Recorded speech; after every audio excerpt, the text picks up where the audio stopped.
생애 첫 차를 새 차로 구매하면 좋겠지만 경제적 이유나 운전 미숙에 따른 사고 부담 등으로 인해 중고차를 고려하시는 분들이 많습니다.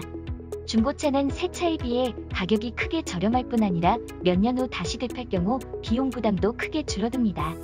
하지만 새 차와 달리 중고차는 꼼꼼하게 따져보고 구매하지 않으면 배보다 배꼽이 더 큰 상황에 처하기도 하는데요.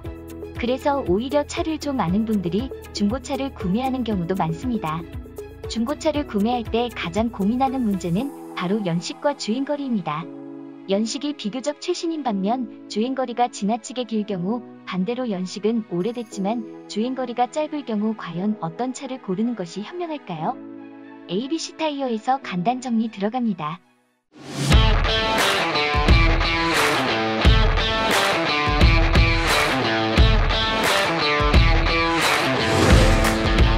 원하는 차종이나 혹은 구체적인 모델을 결정하셨나요?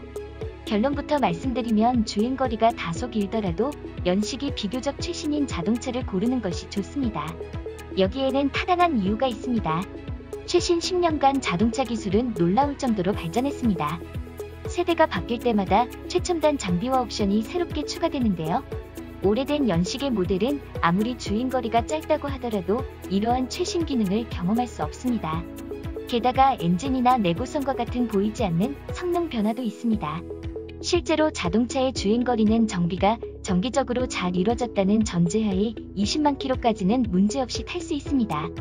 그 이상도 가능합니다. 즉 몇만 킬로 차이로 오래된 연식을 고르기보다는 차라리 주행거리가 길더라도 최신 연식을 고르는 것이 좋습니다.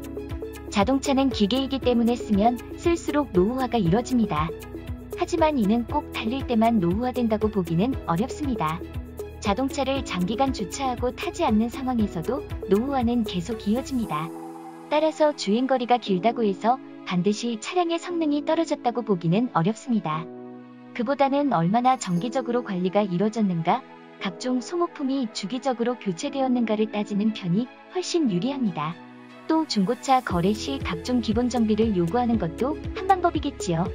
물론 주행거리가 짧을 경우 서스펜션과 같이 일반적인 정비로 교체하지 않는 부품의 경우 좀 더 유리한 측면도 있습니다.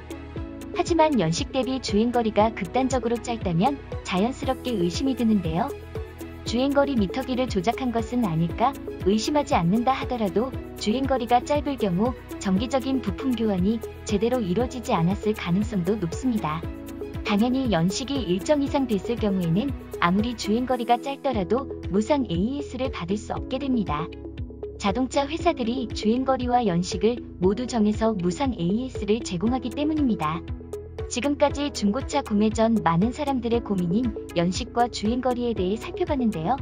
조금만 알고 공부하면 훨씬 저렴한 비용으로 편리한 자동차 생활을 누릴 수 있습니다.